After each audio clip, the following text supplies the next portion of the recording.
নমস্কাৰ গাইজ, আজি মই আপোনালোকক লৈ গৈছোঁ তিতাবৰ ৰঙাজানৰ মৰাণ গাঁৱলৈ। এই মৰাণ গাঁৱৰ এটি পৰিৱেশ দেখুৱাইছোঁ এটি পৰিয়ালৰ। আজি আমাক নিমন্ত্ৰণ কৰিছে ভাত খাবলৈ, আৰু ভাত খাবলৈ আহোঁতে মোৰ এই ঘৰখনৰ পৰিৱেশটো ভাল লাগিলে, আৰু মই মোৰ মনৰ এলবামত সাঁচি ৰাখিলোঁ, আৰু সাঁচি নিজেও ৰাখিছোঁ আৰু আপোনালোককো দেখুৱাইছোঁ। আহকচোন আমি এই ঘৰখনৰ পৰিৱেশটো চাওঁ। এইজোপা ফুল দেখুৱাম দেই, কুকুৰনেচীয়া বুলি কয়। আগতে আমি সৰুতে এই ফুলপাহ খুব খেলিছিলোঁ, মানুহ ভাল পাইছিলোঁ, ছিঙিছিলোঁ, মালা বনাইছিলোঁ। এইবিলাক বাৰু জবা ফুল, আৰু এইটো কি ফুল মই নাজানো নামটো।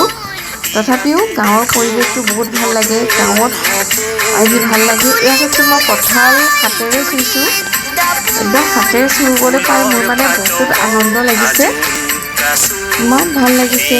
এই কঁঠাল আমি টাউনত কঁঠাল কিনিহে খাওঁ, ইয়াত আহি হাতেৰে চুইছোঁ, গছৰ ফটো লৈছোঁ, ভিডিঅ' কৰিছোঁ, কিমান ভাল লাগিছে চাওকচোন।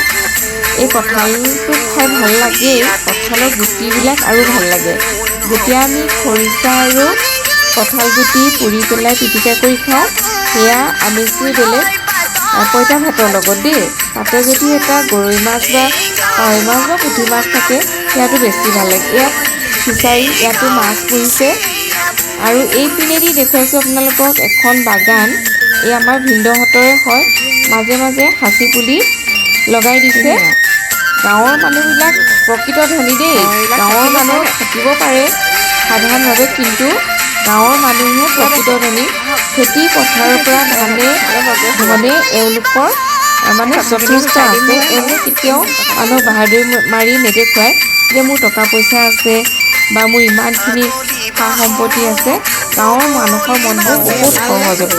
এয়া লৈ আনিছে, মোক ভিনদেউৱে দেখাইছে, এয়া সাঁচি গছ, ইয়াত বোলে পোকে ধৰে, আৰু ইয়াৰ পোকটো যেতিয়া ধৰিব, ইয়াৰ মাজত এটা পদাৰ্থ মানে সৃষ্টি হয়, আৰু এই পদাৰ্থটোৰ পৰা কি বনায়, আমাৰ তেল এটা ইয়াৰ পৰা উৎপন্ন হয়। এই তেলটোৰ পৰা আঁতৰ বনোৱা হয় বা চেণ্ট বনোৱা হয়।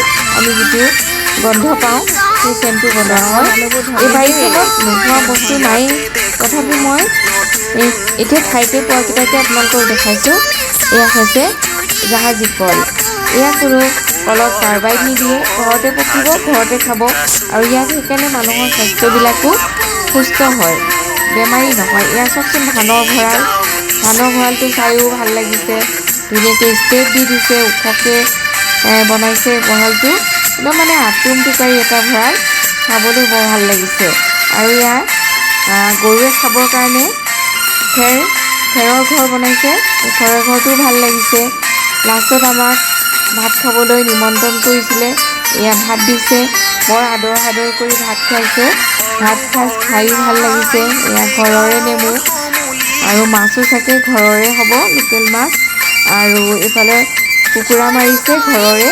মুঠতে ঘৰৰে সকলোখিনি বস্তু আমি আজি খাইছোঁ। চাউলখিনিও একেবাৰে লাহি চাউলৰ তেলেতীয়া ভাত বুলি কয় যে, সেয়া মাছৰ ডিমো দিছে। মুঠতে ঘৰত থকা বস্তুৱে দিছে, খায়ো ভাল লাগিছে। অমিতা দালি দিছে, মানে উপকৰণকেইটা বহুত ভাল দিছে, খাই মানে ভাল লাগিছে। আৰু ইয়ালৈ আহি, গাঁৱলৈ আহি ভাল লাগে, কাৰণ গাঁৱৰ মৰমবিলাক একেবাৰে সঁচা মৰম, নিস্বাৰ্থভাৱে কৰা মৰম, ইয়াত কোনো কৃত্ৰিমতা নাই। সেইকাৰণে আমি কৈছোঁ যে ধান যেতিয়া কঠীয়া এতিয়া সিঁচিছে, যেতিয়া ধান মানে ৰুব, কঠীয়া ভূঁই ৰুব, তেতিয়া আমি আহিম কৈছোঁ, এনেকৈ আহি পথাৰত ভাত খাম কৈছোঁ। এইবাৰ যেতিয়া সকলোৱে মিলি পথাৰত ভাত সাজ খাই বৰ ভাল লাগে। যেতিয়া কোনোবা মানে হাজিৰা নিদিয়ে দেই, হাৰিয়া লোৱা বুলি কয়, সেই হাৰিয়া খাই বৰ ভাল লাগে। আমি আহিম কৈছোঁ। ইয়াত ভাত খোৱা আপোনালোকক দেখুৱালোৱে। যদি মোৰ ভিডিঅ'টো ভাল পায়, আপোনালোকে লাইক কৰিব, শ্বেয়াৰ কৰিব, আৰু কমেণ্টো দিব। কমেণ্ট দিলেও ভাল লাগে। আজিলৈ ইমানতে মোৰ সামৰণি মাৰিলোঁ। মোৰ ভ্লগটো কেনেকুৱা পায় আপোনালোকে ক'ব, আৰু এনেকৈ মই সৰু সৰু ব্লগবিলাক দেখুৱাই থাকিম আপোনালোকক। আৰু আপোনালোকে মোৰ ব্লগটো চাব। আগতেও যথেষ্টখিনি মৰম দিছে, এতিয়াও মৰম পাম বুলি মই আশা কৰিছোঁ। যিহেতু আপোনালোকে আমাৰ মৰম দি আহিছে, মৰম দিব। শেষত মই ধন্যবাদ জনালোঁ।